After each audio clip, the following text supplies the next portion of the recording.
Good morning. सबसे पहले हम शुरुआत उस सवाल से करते हैं जो एक दो बच्चों के मैसेज आए थे कि उसका आंसर मैच नहीं हुआ।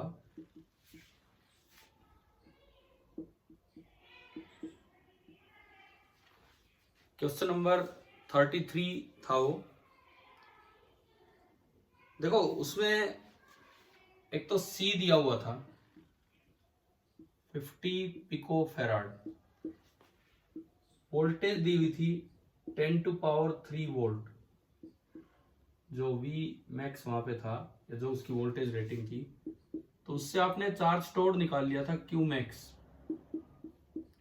सी इंटू वी मैक्स करके ना, और वो आ गया था 50 गुणा 10 की पावर माइनस 12 गुणा 10 की पावर 3, 5 गुणा 10 की power minus 8 coulomb.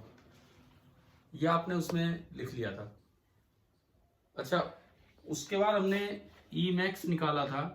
E max 10% of breakdown, और वो निकल के आया था 10⁶ न्यूटन पर कूलम।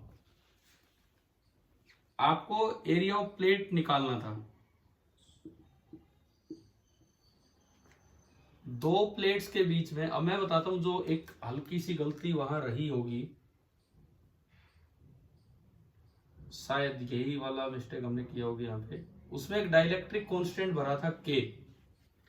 तो अगर एक पे क्यू चार्ज स्टोर है, एक पे माइनस क्यू, तो जो फील्ड होगा, हो सकता है कि हमने Q by A epsilon not लिख दिया हो, जबकि के भरने पे होगा क्यू बाई के ए एप्सिलॉन नॉट। तो अगर आप इस फॉर्मूले का यूज करें तो E max is equal to Q max upon K A epsilon naught. मुझे एरिया चाहिए, तो एरिया निकल के आया Q max upon E max K epsilon naught. तो फाइनली मैं अगर इसमें वैल्यूज पुट करूं, क्यू मैक्स 5 गुणा 10 की पावर माइनस 8, ई मैक्स 10 की पावर 6, के है 3, और epsilon not 8.85 into 10 is power minus 12। तो माइनस 12 ऊपर जाएगा तो ये माइनस का 4 बचेगा, और ये 6 और ऊपर आना है। दिखाओ एक मिनट, खुद से हमने वैल्यू रखने में कोई गलती तो नहीं है। चार्ज स्टोर ये है, ई मैक्स ये वाला ही है, ठीक है, और ये आपका हो गया एप्सिलॉन नॉट। ये 12 ऊपर जाएगा तो प्लस का 4 बचेगा, और ये 6 ऊपर जाएगा तो माइनस का 2। तो मैं इसको लिखूंगा 500 गुणा 10 की पावर माइनस 4, क्योंकि सेंटीमीटर स्क्वायर में आंसर था। और नीचे 8 3 24, नियरली 25, 25 गुणा 2, तो ये लगभग आ रहा है 20 गुणा 10 की power minus 4 metre square, nearly 20 centimetre square. क्या था उसका आंसर? उसका आंसर बताया था आपको एग्जैक्ट, क्या था उसका आंसर? हाँ भाई बताना एक बार, कल जो क्वेश्चन लिया था उसका आंसर था क्या वैसे?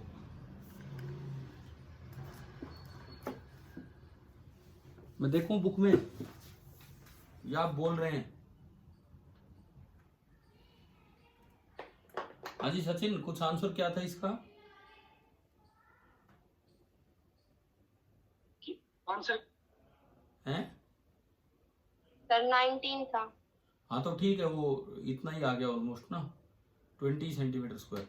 कल हो सकता है हमने ये मिस्टेक की हो कि हम ये बीच में के लिखना भूल गए हो नीचे, है ना? Yes yes sir. हाँ ठीक है, तो ये इससे हो जाएगा।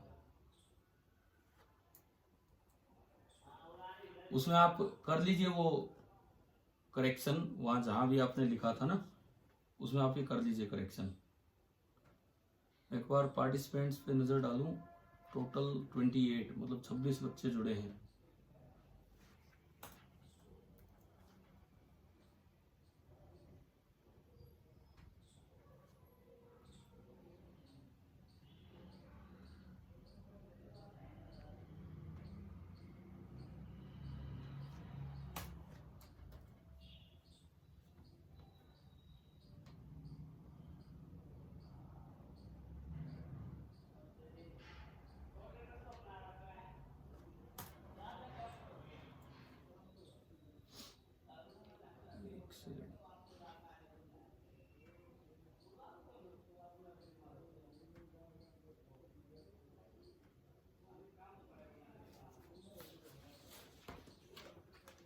देखो शाम को मैंने डिस्कशन क्लास रखी थी और कुछ बच्चे 10-12 बच्चे थे, उसमें कुछ सवाल डिस्कस हो गए थे। आज मैंने कहा है वो 50 तक आप कर लेना, ठीक है, 50 तक आप कर लेना और ये चीजें हमें धीरे धीरे करके हम ये कर लेंगे cover.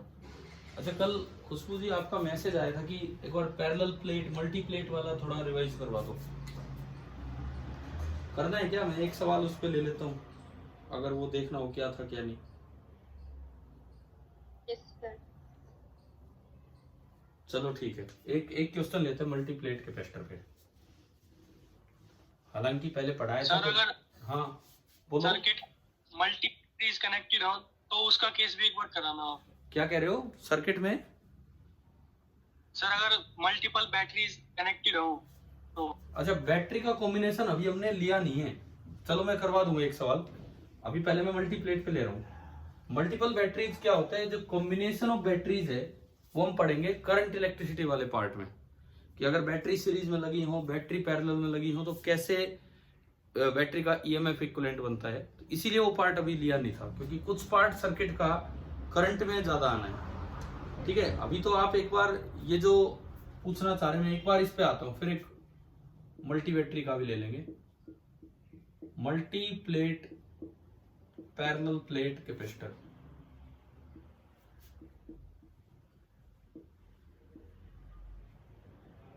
Multi plate parallel plate capacitor. देखो जस्ट फॉर रिवीजन पर्पज हम एक बार ये वाला क्वेश्चन ले रहे हैं। मान लो मैंने 6 प्लेट बना दी,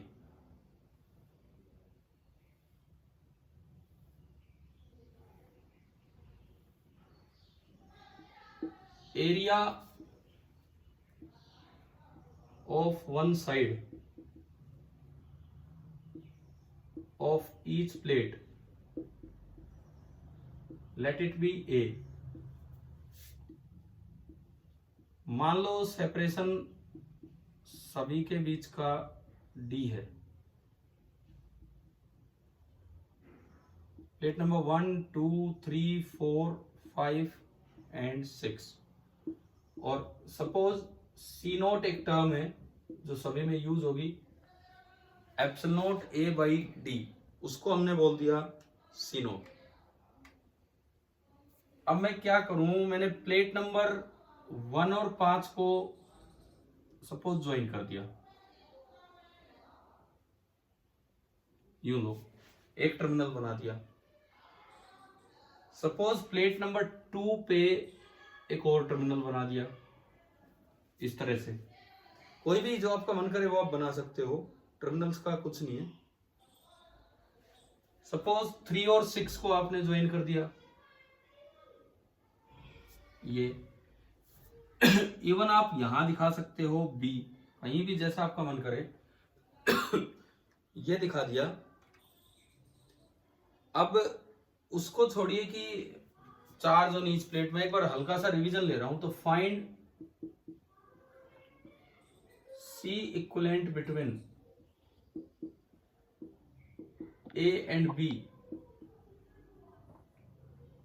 इन टर्म्स ऑफ सी नोट। आप ट्राई कीजिए, भी आपके लिए मैंने एक सवाल लिख दिया है, आप ट्राई कीजिए पहले।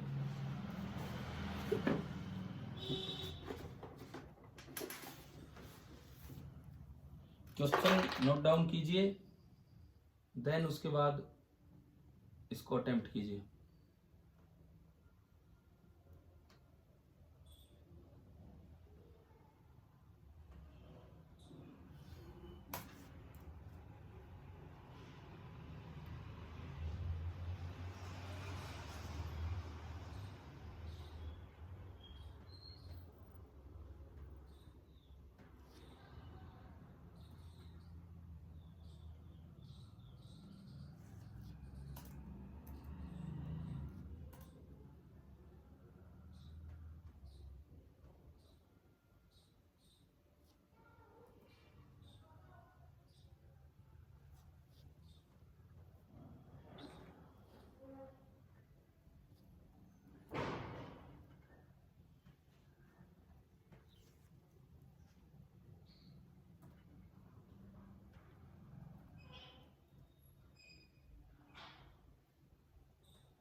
मेथड आपको पता ही है, आपने पहले पढ़ा है मेथड, स्टैंडर्ड सा मेथड।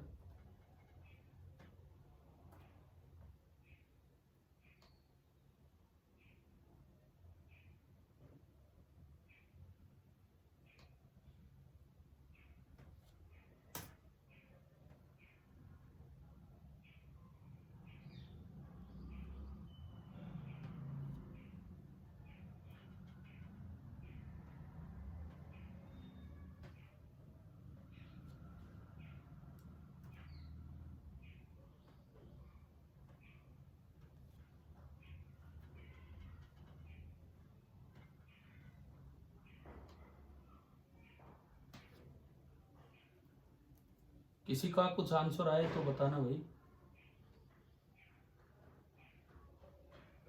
पार्टिसिपेंट्स देखो एक बार, प्रेजेंटली 37 पार्टिसिपेंट्स, मीन्स 35 बच्चे क्लास ले रहे होंगे।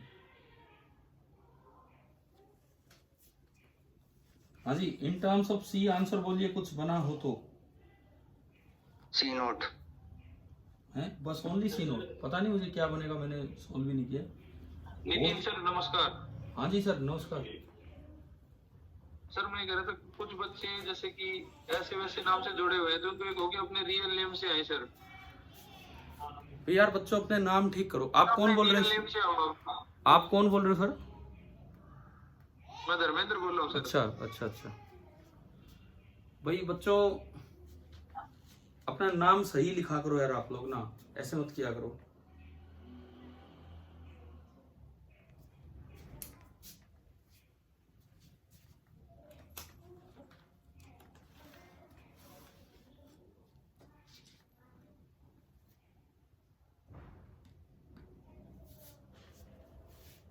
अच्छा, इसमें एक और भी चीज हो सकती है।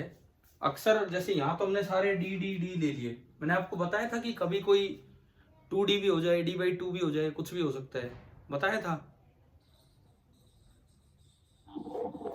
मान लो मैं इसको 2D कर दूं, कोई भी एक। देखो अब आपको पता लग जाएगा, आपका सी नोट आंसर आना है, सी नोट आएगा। 2D वो तो चेंज आपको दिख ही जाएगा कहाँ पे क्या चेंज हुआ है। पहले हम डी के अकॉर्डिंग सोल्व कर लेते हैं, बाद में देखेंगे इसको। पहले डी के अकॉर्डिंग सोल्व कर लेते हैं। चलिए, इसको जिस तरह से आप सिंप्लीफाई किया करते थे, जिस भी तरीके से आप सिंप्लीफाई किया करते थे, देखिए सबसे पहली बात, सॉल्यूशन में जाने का तरीका ये था हमारा कि आप प्लेट नंबर 1 को H की तरह ना 1 की तरह सिंगल दिखाएं। प्लेट नंबर 1, 2 को H शेप में दिखा दें, 3 को H शेप में दिखा दें, 4 को भी H शेप में दिखा दें, 5 को भी H शेप में दिखा दें, एंड लास्ट वन सिंगल। अगर मान लो आपको प्लेट्स पे चार्ज नहीं बताना तो प्लेट के नंबर 2 ना दो, कोई फर्क नहीं पड़ रहा, हम सीधा चल सकते हैं, हम टर्मिनल्स के नाम दे सकते हैं। प्लेट नंबर 2 जो है ये बीच वाली, इसका नाम है ए। प्लेट नंबर 3 और 6 मिली हुई हैं, ये प्लेट नंबर 3 है और ये 6 से मिली हुई है, और इस टर्मिनल का नाम है बी। ये वाला टर्मिनल आपका हो गया बी। प्लेट नंबर 1 और 5 आपस में मिली हुई है, 1 2 3 4 और 5। 1 और 5 आपस में मिली हुई है, 1 और 5 आपस में मिली हुई है। आप बताओ क्या इससे डायग्राम बनाना आ गया क्या हमें?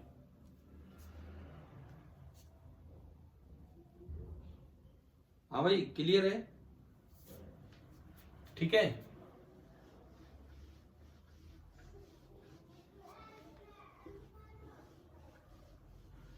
खुशबू आप देख रहे हो ना, आपने बोला इसलिए एक क्वेश्चन इस तरह का ले रहे हैं हम दोबारा से।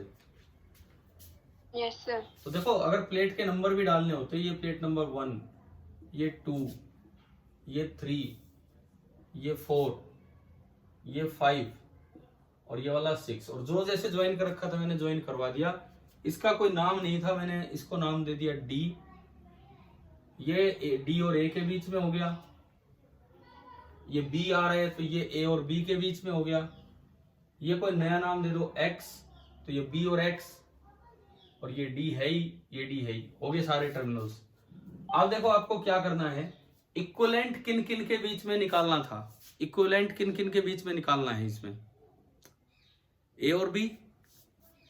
तो आप क्या करो, ए और बी को एंड में बना लो, ए और बी को आप एंड में बना लो, और इसके अलावा जो बच गया एक डी है और एक एक्स है, ये हमने यूं बना दिया। चलिए अब एक एक करके, अच्छा अभी जो आपको क्वेश्चन दिया उसमें सारी की सारी वैल्यूज सी नोट है। अगर मैं वो चेंज कर देता, एक को 2D कर देता, तो उस जगह जो कैपेसिटर है वो सी नोट ना हो के कितना हो जाता, सी नोट बाई 2। अगर कहीं पे वो 2D वैल्यू हो जाती तो वो सी नोट बाई 2 हो जाना था। चलिए अब जचवाओ भाई इनको, पहला कैपेसिटर किस किस के बीच में है, टर्मिनल्स को देखिए, पहला कैपेसिटर ए और डी के बीच में है, सी नोट। प्लेट के नंबर भी देने हो तो डी की तरफ प्लेट नंबर 1 और ए की तरफ प्लेट नंबर 2। दूसरा कैपेसिटर ए और बी के बीच में है, प्लेट के नंबर भी अगर देने पड़े, अगर चार्ज पता लगाना हो तो 2 प्लेट है। दूसरा किस किस के बीच में है, ए और बी। 2 प्लेट ए की तरफ है और 3 प्लेट बी की तरफ है, 2 हो गए। तीसरा कैपेसिटर किस किस के बीच में है, बी और एक्स, बी और एक्स, बी की तरफ प्लेट नंबर 3 और एक्स की तरफ प्लेट नंबर 4, 1 2 3। चौथा एक्स और डी, ये लो जी चौथा कैपेसिटर, सी नोट ये है, प्लेट नंबर 4 एक्स की तरफ और प्लेट नंबर 5 डी की तरफ। और पांचवा कैपेसिटर डी और बी, डी और बी, ये आपका लग गया पांचवा कैपेसिटर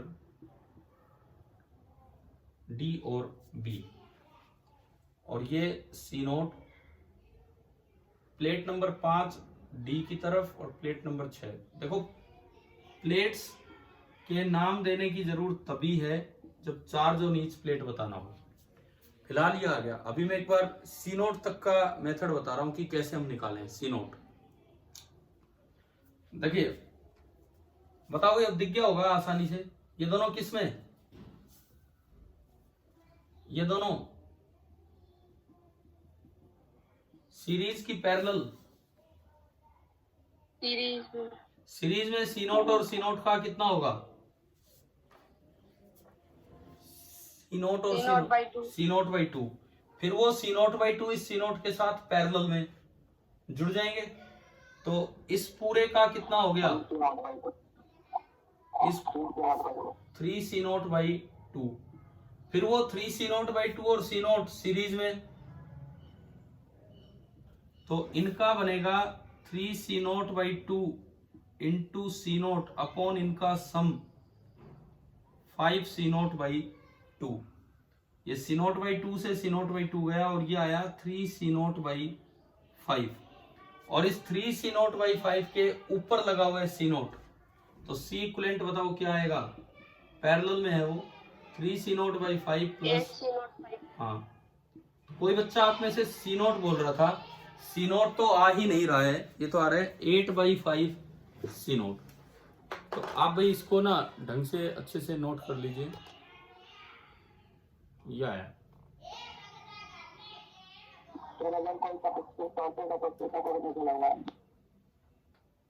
एक मिनट, सुनाई नहीं दिया, मैं अभी सुनता हूँ आपकी बात, 1 मिनट रुको।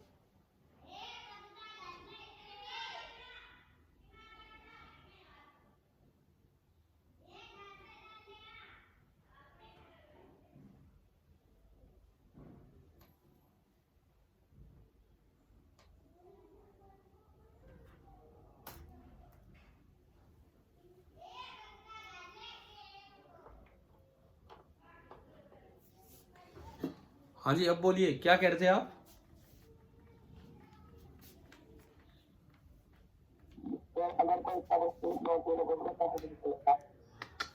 अरे आवाज ही साफ ही नहीं आ रही यार, समझ ही नहीं आ रहा क्या पूछ रहे हो। और कोई बच्चा बोल दे अगर किसी को। आपकी आवाज कट कट, नहीं मैं सुन नहीं पा रहा हूँ, आवाज कट कट के आ रही है। किसी और बच्चे को समझ आ गया हो तो वो बोल दे क्या पूछ रहे हैं।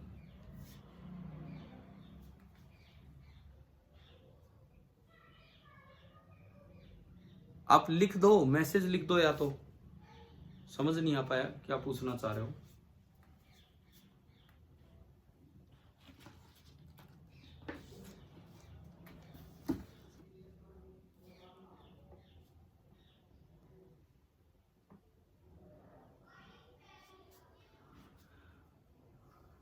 हाँ भाई ये हो गया।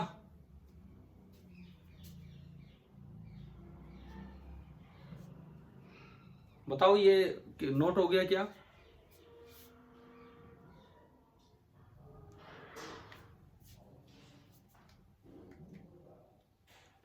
और इनमें मैंने बताया अगर किसी भी उसी क्वेश्चन में किन्हीं प्लेट्स के बीच का सेपरेशन 2d कर देते तो कैपेसिटेंस C0/2 ले लेते। अगर d/2 कर देते तो कैपेसिटेंस C0 ले लेते, और फिर इसी तरीके से ये सोल्व होना था। चलो बिठा दो इसको।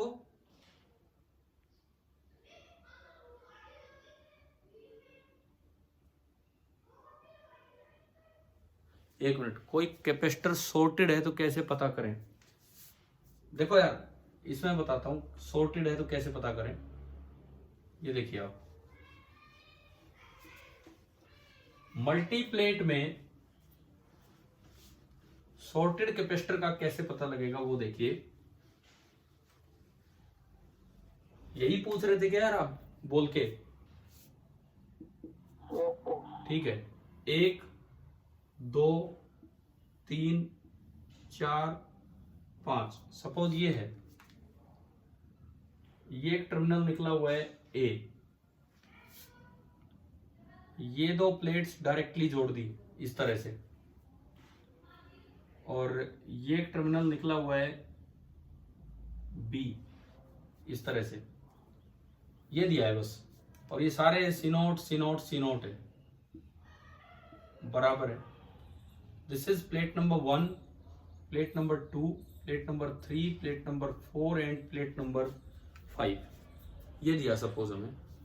और अब हमसे बोला जाए कि C इक्विवेलेंट निकालो, C इक्विवेलेंट निकालो between the terminals A and B। A और B के बीच में आपको C इक्विवेलेंट निकालना है। तो हम अपने मेथड से अगर शुरुआत करें, प्लेट नंबर 1 ये हो गया, plate number 2, plate number 3, plate number 4 and last plate is 5। अब मैं टर्मिनल्स के नाम देता हूं। Plate number 1 is A, plate number 2 को मैंने कोई D बोल दिया, ये दिया नहीं है क्वेश्चन में, मैंने D बोल दिया, सो this is D। End plate number 3 is also D, और D आपस में जुड़े पड़े हैं, सेम है। प्लेट नंबर 4 कुछ नहीं दिया, मैंने X बोल दिया, this is X। End plate number 5 is B। अब क्या आपको सॉर्टेड कैपेसिटर नजर आ गया है क्या? बताओ, सॉर्टेड कैपेसिटर नजर आ रहा है क्या? कौन सा है? अगर कोई कैपेसिटर सेम टर्मिनल्स के बीच में हो, दोनों प्लेट सेम टर्मिनल्स के बीच में हो, तो इसका मतलब ये वाला सॉर्टेड है। Shorted capacitor can be removed by the circuit and it can be replaced by a connecting wire. तो अगर यहां कनेक्टिंग वायर लगा दोगे, so this is equivalent to, अगर बीच में कनेक्टिंग वायर आई तो एक C0, फिर एक कनेक्टिंग वायर, फिर एक सीधा C0, और फिर एक सीधा C0, और तो कुछ है ही नहीं। ये A है, ये B है, बीच वाला ये हमने D बोल रखा था, ये हमने X बोल रखा था, बस।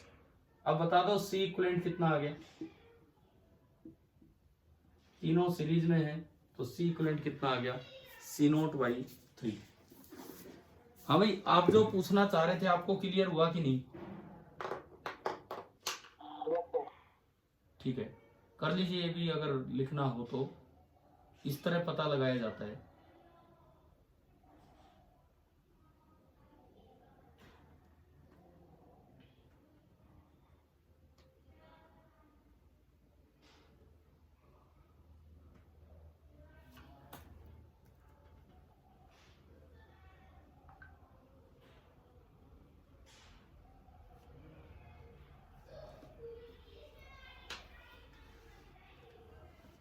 अच्छा 1 से 50 तक एक्सरसाइज के करके रखना, दोबारा 4 बजे के आसपास एक बार मिलेंगे। जो डायरेक्ट आ पाए डायरेक्ट आ जाए उस क्लास में, नहीं तो रिकॉर्डिंग तो जाएगी ही बाद में भी।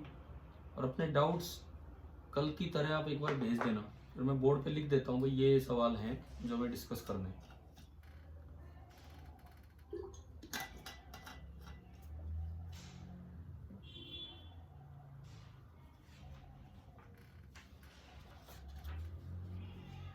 हाँ भाई हो गया। अब देखो इसमें थोड़ा सा मैकेनिक्स को इन्वॉल्व करते हैं, किस तरह से वो मैं बताता हूँ आपको। बिठाओ ना इसको, आगे बढ़ते हैं।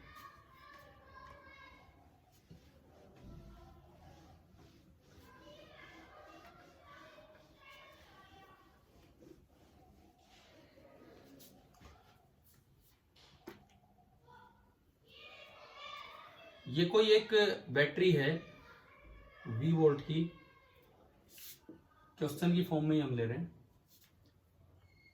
एक प्लेट कैपेसिटर की ये है, इसको रखा हुआ है किसी स्टैंड पे, नॉन कंडक्टिंग स्टैंड पे।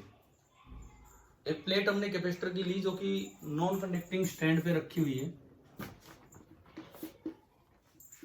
कनेक्टेड है वो बैटरी के साथ। दूसरी प्लेट वर्टिकली सस्पेंड कर रखी है, वर्टिकली हमने सस्पेंड की यूजिंग अ स्प्रिंग। और स्प्रिंग का जो फोर्स कांस्टेंट है दैट इज के। ये कोई मीडियम का डाइलेक्ट्रिक कांस्टेंट नहीं, ये स्प्रिंग का फोर्स कांस्टेंट है के। इस तरह से हमें दिया गया है। और ये भाई यहां ज्वाइन कर दी हमने ना सीधी, ये दिया गया है। अच्छा ये जो लटकी हुई प्लेट है इसका मास है m, लेट एरिया a मान लो दोनों का। दोनों के बीच में जो एरिया है दैट इज a, और इसका जो मास है that is m, and it is suspended in air. हवा में ये रुकी हुई है। ठीक है, सिचुएशन आ गई है समझ। इनके बीच का सेपरेशन आप मान लीजिए d है। क्वेश्चन ये है कि find extension in the spring at equilibrium. चलिए बनाइए ये क्वेश्चन, पहले लिखिए फिर ट्राई कीजिए।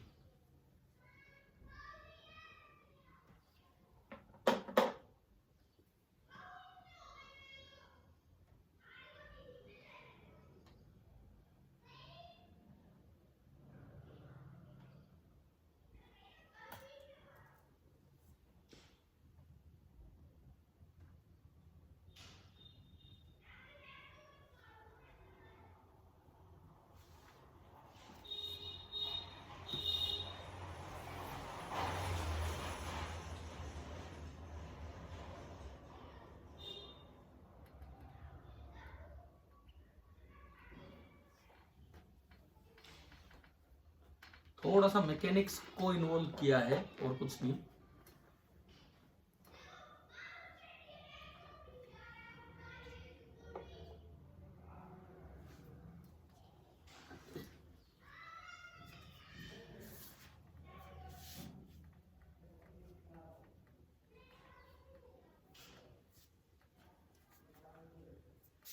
कैसे बताओ, थिंकिंग प्रोसेस क्या होगी अगर हम इसमें सोचे तो किस तरह से ये चीजें पता लगाएं।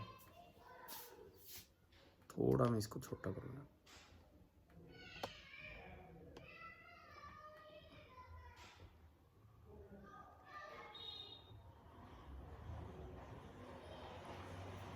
हाँ जी बताइए, इसमें थिंकिंग प्रोसेस क्या होनी चाहिए। मतलब उस पर फोर्स बैलेंस करना है। बैटरी ने पक्का चार्ज तो दिया ही होगा कुछ ना कुछ।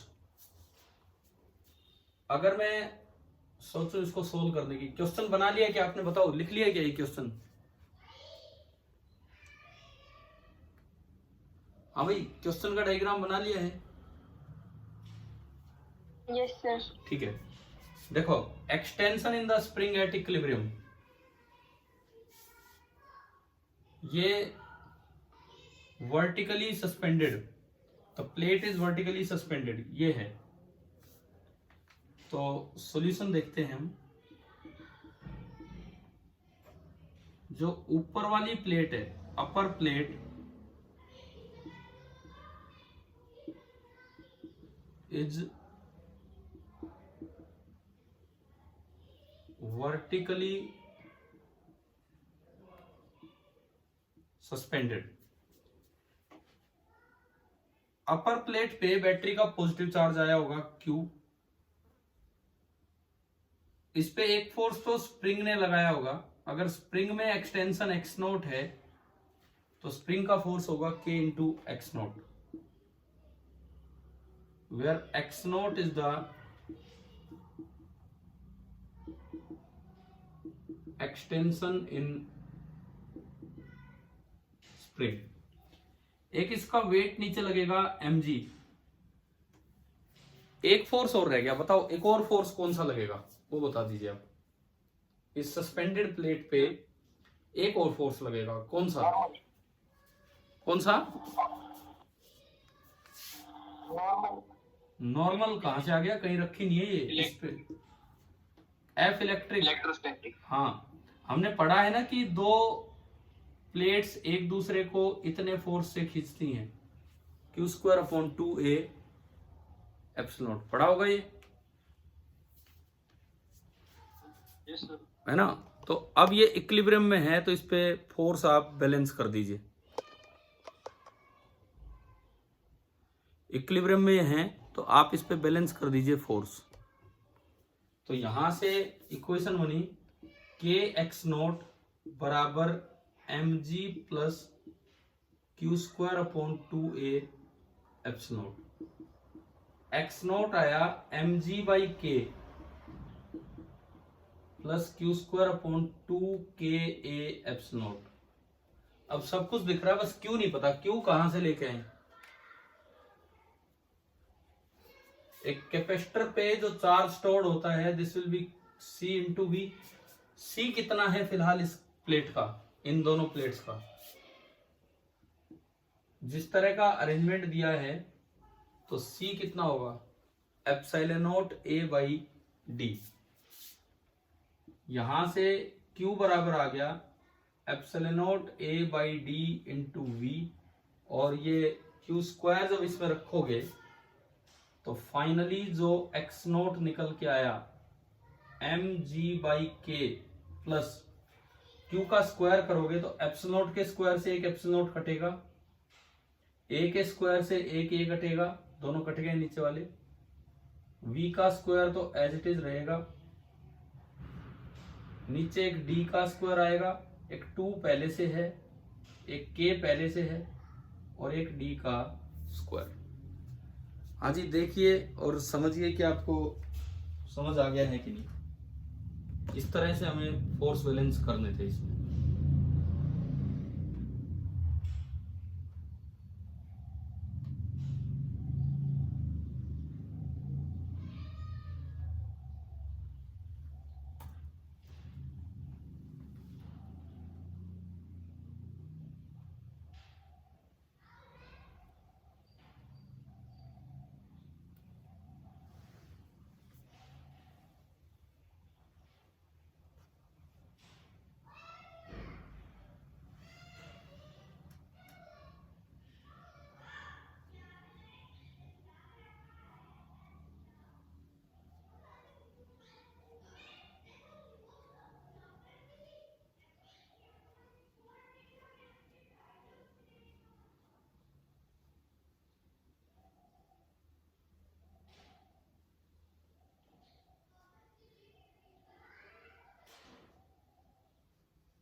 हाँ भाई, हो गया।